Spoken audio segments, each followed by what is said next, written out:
Saudi सरकार के एक फैसले ने इस वक्त पूरी दुनिया के मुसलमानों को गुस्से में डाल दिया है। वो इसलिए क्योंकि कुछ ऐसे फैसले सऊदी सरकार की तरफ से लिए गए हैं जो इस वक्त नाराजगी का सबब बन रहे हैं। सऊदी के मक्का और मदीना शहर कई मायनों में मुसलमानों के लिए खास हैं।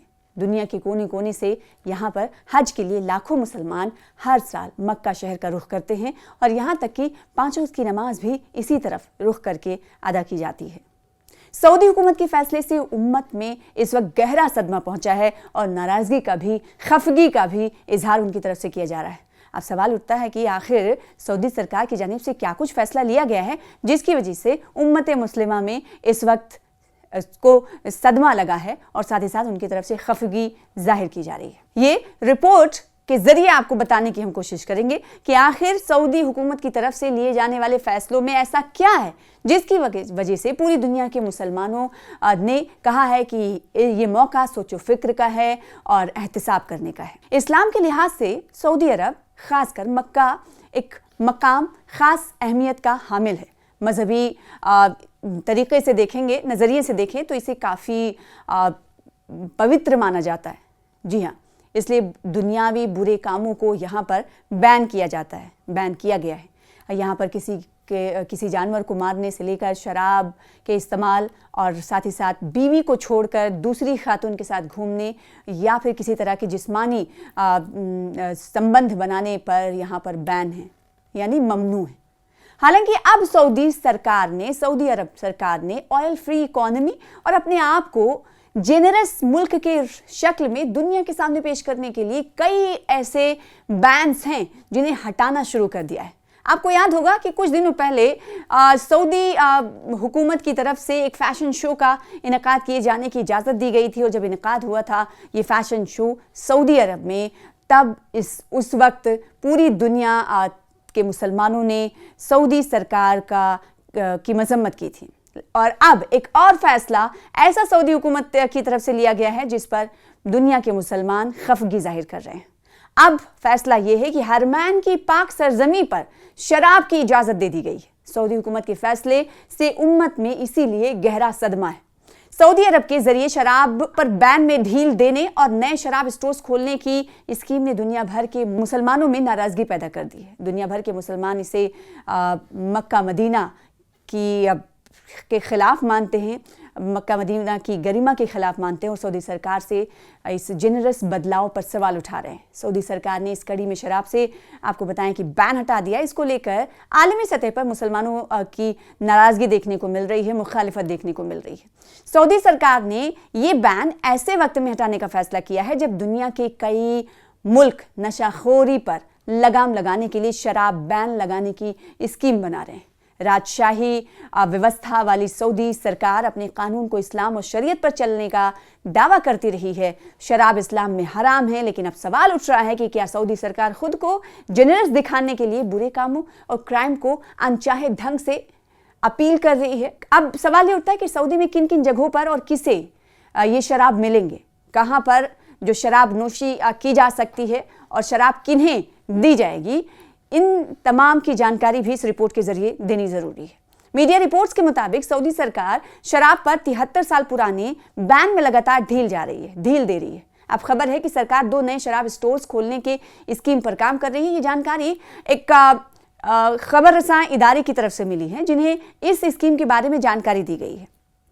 इसके तहत सऊदी अरब को 2 नए शराब स्टोर खोलने की तैयारी में है। पहला स्टोर दहरान में कहा जा रहा है कि खुलेगा, जो आरामको के एक खुसूसी अहाते के अंदर बनाया जाएगा।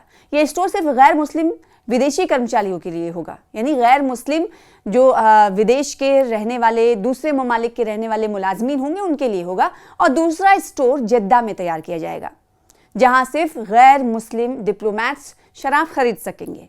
दोनों स्टोर 2026 में शुरू होने की इम्कान है। हालांकि अभी तक सरकार की ओर से कोई ऑफिशियल टाइमलाइन जारी नहीं की गई है। अब इस संबंध में ना तो सऊदी सरकार की तरफ से या उनके मीडिया दफ्तर और ना ही आरामको ने इस हवाले से कोई रद्द-ए-अमल जाहिर किया है। किसको मिलेगी शराब, इसे भी तफसील के साथ आपको बताते हैं। सऊदी अरब की राजधानी रियाद में पहले से एक शराब की दुकान चल रही है, ऑपरेट हो रही है, जिसे पिछले 73 साल बाद पहली बार गैर मुस्लिम डिप्लोमेट्स के लिए खोला गया था। डिप्लोमेट्स इसे मजाक में बूज बंकर भी कहते हैं।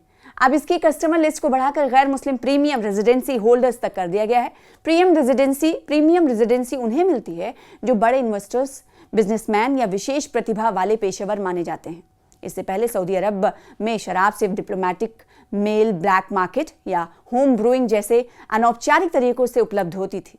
इसी तरह जिद्दा में तीसरा शराब स्टोर खोलने की तैयारी चल रही है। जिद्दा में गैर मुस्लिम डिप्लोमेट्स के लिए एक और शराब की दुकान की स्कीम बनाई जा रही है। जिद्दा में कई देशों के ऑनरी कंसल्स मौजूद होने की वजह से वहां इसकी मांग भी ज्यादा मानी जा रही है। इस बीच ये पूरा मामला सऊदी अरब में चल रहे व्यापक सामाजिक और पर्यटन सुधारों की बड़ी तस्वीर का हिस्सा माना जा रहा है। क्राउन प्रिंस मोहम्मद बिन सलमान के सदारत में देश यानी सऊदी अरब तेजी से खुला और अधिक ज्यादा जेनरस के तौर पर इस वक्त दिखाने की कोशिश हो रही है। अब सऊदी अरब में लोग डेजर्ट रेव पार्टियों में डांस, सिनेमा जाने और कई मनोरंजन, कई एंटरटेनमेंट्स के प्रोग्राम्स में भाग लेने जैसी सरगर्मियों का आनंद ले सकते हैं। औरतों को, जैसे कि आपको मालूम है कि ख़वातीन को ड्राइविंग और कई तरह की हुकूक देकर मुल्क ने इस वक्त समाजी बदलाव की जानिब एक बड़ा कदम उठाया है, ऐसा माना जा रहा है। और सऊदी अरब 2034 में फीफा विश्व कप की मेज़बानी की तैयारियों में भी जुटा है और अपने पर्यटन यानी सयाहती इंडस्ट्री को बढ़ाने के लिए इंटरनेशनल कंपनियों और साथ ही साथ सयाहों को अपनी जानिब मुतवज्जा करने की कोशिश कर रहा है। हालांकि रेड सी ग्लोबल जैसे कई अल्ट्रा लग्जरी रिजॉर्ट अभी भी पूरी तरह ड्राई यानी शराब मुक्त हैं। शराब पर सऊदी सरकार ने क्या कहा है वो आपको बताते हैं। सऊदी के वजीर सयाहत हैं अल अहमद खतीब ने हालिया दिनों मीडिया से बातचीत की, कहा कि हम समझते हैं कि इंटरनेशनल ट्रैवलर्स को शराब की उम्मीद होती है, लेकिन अभी तक इसमें कोई बदलाव नहीं किया गया है। जब उनसे पूछा गया कि अभी तक का मतलब क्या है, यानी मुस्तकबिल में क्या रूल्स बदले जा सकते हैं, इस पर वजीर अहमद अल खतीब ने कहा कि इस पर आप अपने मुताबिक सोचो फिक्र कर लें। पहले भी आपको बताएं कि ये पहला मौका नहीं है कि शराब को लेकर इस वक्त तनाज़ा हो रहा है। इससे पहले भी शराब के मुद्दे पर तनाज़ा हो चुका है। कई महीने पहले कुछ मीडिया रिपोर्ट्स ने दावा किया था कि सऊदी सरकार जो सयाह हैं यानी टूरिस्ट हैं और टूरिस्ट जो इलाके हैं यानी टूरिस्ट स्पॉट्स हैं, वहाँ पर शराब पर छूट देने की तैयारी कर रही। उस रिपोर्ट के बाद में हमने देखा था कि सरकार की तरफ से उसे खारिज कर दिया गया था, लेकिन इसने देश और पूरी दुनिया में एक नई बहस छेड़ दी थी। दुनिया भर के मुसलमान सऊदी अरब को बहुत ही अकीदत के नज़रिए से देखते हैं।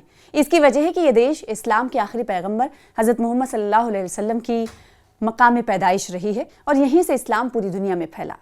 लेकिन सऊदी सरकार के एक फैसले ने इस वक्त पूरी दुनिया के मुसलमानों को गुस्से में डाल दिया है। वो इसलिए क्योंकि कुछ ऐसे फैसले सऊदी सरकार की तरफ से लिए गए हैं जो इस वक्त नाराजगी का सबब बन रहे हैं। सऊदी के मक्का और मदीना शहर कई मायनों में मुसलमानों के लिए खास हैं। दुनिया के कोने कोने से यहाँ पर हज के लिए लाखों मुसलमान हर साल मक्का शहर का रुख करते हैं और यहाँ तक कि 5 वक्त की नमाज भी इसी तरफ रुख करके अदा की जाती है। सऊदी हुकूमत के फैसले से उम्मत में इस वक्त गहरा सदमा पहुंचा है और नाराजगी का भी, खफगी का भी इजहार उनकी तरफ से किया जा रहा है। अब सवाल उठता है कि आखिर सऊदी सरकार की जानिब से क्या कुछ फैसला लिया गया है जिसकी वजह से उम्मत मुस्लिमा में इस वक्त को सदमा लगा है और साथ ही साथ उनकी तरफ से खफगी जाहिर की जा रही है। ये रिपोर्ट के जरिए आपको बताने की हम कोशिश करेंगे कि आखिर सऊदी हुकूमत की तरफ से लिए जाने वाले फैसलों में ऐसा क्या है जिसकी वजह से पूरी दुनिया के मुसलमानों ने कहा है कि ये मौका सोचो फिक्र का है और एहतिसाब करने का है। इस्लाम के लिहाज से सऊदी अरब खासकर मक्का एक मकाम खास अहमियत का हामिल है। मजहबी तरीके से देखेंगे, नज़रिए से देखें तो इसे काफ़ी पवित्र माना जाता है। जी हाँ, इसलिए दुनियावी बुरे कामों को यहाँ पर बैन किया जाता है, बैन किया गया है। यहाँ पर किसी जानवर को मारने से लेकर शराब के इस्तेमाल और साथ ही साथ बीवी को छोड़कर दूसरी खातून के साथ घूमने या फिर किसी तरह के जिस्मानी संबंध बनाने पर यहाँ पर बैन है यानी ममनू है। हालांकि अब सऊदी अरब सरकार ने ऑयल फ्री इकोनॉमी और अपने आप को जेनरस मुल्क के शक्ल में दुनिया के सामने पेश करने के लिए कई ऐसे बैन्स हैं जिन्हें हटाना शुरू कर दिया है। आपको याद होगा कि कुछ दिनों पहले सऊदी हुकूमत की तरफ से एक फैशन शो का इनेकाद किए जाने की इजाज़त दी गई थी, और जब इनेकाद हुआ था ये फैशन शो सऊदी अरब में, तब उस वक्त पूरी दुनिया के मुसलमानों ने सऊदी सरकार की मजम्मत की थी। और अब एक और फैसला ऐसा सऊदी हुकूमत की तरफ से लिया गया है जिस पर दुनिया के मुसलमान खफगी जाहिर कर रहे हैं। अब फैसला यह है कि हरमैन की पाक सरजमी पर शराब की इजाजत दे दी गई है। सऊदी हुकूमत के फैसले से उम्मत में इसीलिए गहरा सदमा है। सऊदी अरब के जरिए शराब पर बैन में ढील देने और नए शराब स्टोर्स खोलने की स्कीम ने दुनिया भर के मुसलमानों में नाराजगी पैदा कर दी है। दुनिया भर के मुसलमान इसे मक्का मदीना के खिलाफ मानते हैं, मक्का मदीना की गरिमा के खिलाफ मानते हैं, और सऊदी सरकार से इस जेनरस बदलाव पर सवाल उठा रहे हैं। सऊदी सरकार ने इस कड़ी में शराब से आपको बताएं कि बैन हटा दिया। इसको लेकर आलमी सतह पर मुसलमानों की नाराजगी देखने को मिल रही है, मुखालिफत देखने को मिल रही है। सऊदी सरकार ने ये बैन ऐसे वक्त में हटाने का फैसला किया है जब दुनिया के कई मुल्क नशाखोरी पर लगाम लगाने के लिए शराब बैन लगाने की स्कीम बना रहे हैं। राजशाही व्यवस्था वाली सऊदी सरकार अपने कानून को इस्लाम और शरीयत पर चलने का दावा करती रही है। शराब इस्लाम में हराम है, लेकिन अब सवाल उठ रहा है कि क्या सऊदी सरकार खुद को जेनरस दिखाने के लिए बुरे कामों और क्राइम को अनचाहे ढंग से अपील कर रही है। अब सवाल ये उठता है कि सऊदी में किन किन जगहों पर और किसे ये शराब मिलेंगे, कहाँ पर जो शराब नोशी की जा सकती है और शराब किन्हें दी जाएगी। इन तमाम की जानकारी भी इस रिपोर्ट के जरिए देनी जरूरी है। मीडिया रिपोर्ट्स के मुताबिक सऊदी सरकार शराब पर 73 साल पुराने बैन में लगातार ढील दे रही है। अब खबर है कि सरकार 2 नए शराब स्टोर्स खोलने के स्कीम पर काम कर रही है। ये जानकारी एक खबर रसां इदारे की तरफ से मिली है, जिन्हें इस स्कीम के बारे में जानकारी दी गई है। इसके तहत सऊदी अरब को 2 नए शराब स्टोर खोलने की तैयारी में है। पहला स्टोर दहरान में कहा जा रहा है कि खुलेगा, जो आरामको के एक खुसूसी अहाते के अंदर बनाया जाएगा। यह स्टोर सिर्फ गैर मुस्लिम विदेशी कर्मचारियों के लिए होगा, यानी गैर मुस्लिम जो विदेश के रहने वाले, दूसरे ममालिक के रहने वाले मुलाजमीन होंगे उनके लिए होगा। और दूसरा स्टोर जद्दा में तैयार किया जाएगा, जहां सिर्फ गैर मुस्लिम डिप्लोमैट्स शराब खरीद सकेंगे। दोनों स्टोर 2026 में शुरू होने की इम्कान है। हालांकि अभी तक सरकार की ओर से कोई ऑफिशियल टाइमलाइन जारी नहीं की गई है। अब इस संबंध में ना तो सऊदी सरकार की तरफ से या उनके मीडिया दफ्तर और ना ही आरामको ने इस हवाले से कोई रद्द-ए-अमल जाहिर किया है। किसको मिलेगी शराब, इसे भी तफसील के साथ आपको बताते हैं। सऊदी अरब की राजधानी रियाद में पहले से एक शराब की दुकान चल रही है, ऑपरेट हो रही है, जिसे पिछले 73 साल बाद पहली बार गैर मुस्लिम डिप्लोमैट्स के लिए खोला गया था। डिप्लोमैट्स इसे मजाक में बूज बंकर भी कहते हैं। अब इसकी कस्टमर लिस्ट को बढ़ाकर गैर मुस्लिम प्रीमियम रेजिडेंसी होल्डर्स तक कर दिया गया है। प्रीमियम रेजिडेंसी उन्हें मिलती है जो बड़े इन्वेस्टर्स, बिजनेसमैन या विशेष प्रतिभा वाले पेशेवर माने जाते हैं। इससे पहले सऊदी अरब में शराब सिर्फ डिप्लोमेटिक मेल, ब्लैक मार्केट या होम ब्रूइंग जैसे अनौपचारिक तरीकों से उपलब्ध होती थी। इसी तरह जिद्दा में तीसरा शराब स्टोर खोलने की तैयारी चल रही है। जिद्दा में गैर मुस्लिम डिप्लोमैट्स के लिए एक और शराब की दुकान की स्कीम बनाई जा रही है। जिद्दा में कई देशों के ऑनरी कंसल्स मौजूद होने की वजह से वहां इसकी मांग भी ज्यादा मानी जा रही है। इस बीच ये पूरा मामला सऊदी अरब में चल रहे व्यापक सामाजिक और पर्यटन सुधारों की बड़ी तस्वीर का हिस्सा माना जा रहा है। क्राउन प्रिंस मोहम्मद बिन सलमान के सदारत में देश यानी सऊदी अरब तेजी से खुला और अधिक ज्यादा जेनरस के तौर पर इस वक्त दिखाने की कोशिश हो रही है। अब सऊदी अरब में लोग डेजर्ट रेप पार्टियों में डांस, सिनेमा जाने और कई मनोरंजन, कई एंटरटेनमेंट्स के प्रोग्राम्स में भाग लेने जैसी सरगर्मियों का आनंद ले सकते हैं। औरतों को, जैसे कि आपको मालूम है कि ख़वातीन को ड्राइविंग और कई तरह के हुकूक देकर मुल्क ने इस वक्त समाजी बदलाव की जानिब एक बड़ा कदम उठाया है, ऐसा माना जा रहा है। और सऊदी अरब 2034 में फीफा विश्व कप की मेज़बानी की तैयारियों में भी जुटा है और अपने पर्यटन यानी सयाहती इंडस्ट्री को बढ़ाने के लिए इंटरनेशनल कंपनियों और साथ ही साथ सयाहों को अपनी जानिब मुतवज्जा करने की कोशिश कर रहा है। हालांकि रेड सी ग्लोबल जैसे कई अल्ट्रा लग्जरी रिजॉर्ट अभी भी पूरी तरह ड्राई यानी शराब मुक्त हैं। शराब पर सऊदी सरकार ने क्या कहा है वो आपको बताते हैं। सऊदी के वजीर सयाहत हैं अल अहमद खतीब ने हालिया दिनों मीडिया से बातचीत की। कहा कि हम समझते हैं कि इंटरनेशनल ट्रैवलर्स को शराब की उम्मीद होती है, लेकिन अभी तक इसमें कोई बदलाव नहीं किया गया है। जब उनसे पूछा गया कि अभी तक का मतलब क्या है, यानी मुस्तकबिल में क्या रूल्स बदले जा सकते हैं, इस पर वजीर अहमद अल खतीब ने कहा कि इस पर आप अपने मुताबिक सोचो फिक्र कर लें। पहले भी आपको बताएं कि ये पहला मौका नहीं है कि शराब को लेकर इस वक्त तनाज़ा हो रहा है। इससे पहले भी शराब के मुद्दे पर तनाज़ा हो चुका है। कई महीने पहले कुछ मीडिया रिपोर्ट्स ने दावा किया था कि सऊदी सरकार जो सयाह हैं यानी टूरिस्ट हैं और टूरिस्ट जो इलाके हैं यानी टूरिस्ट स्पॉट्स थे, वहाँ पर शराब पर छूट देने की तैयारी कर रही। उस रिपोर्ट के बाद में हमने देखा था कि सरकार की तरफ से उसे खारिज कर दिया गया था, लेकिन इसने देश और पूरी दुनिया में एक नई बहस छेड़ दी थी।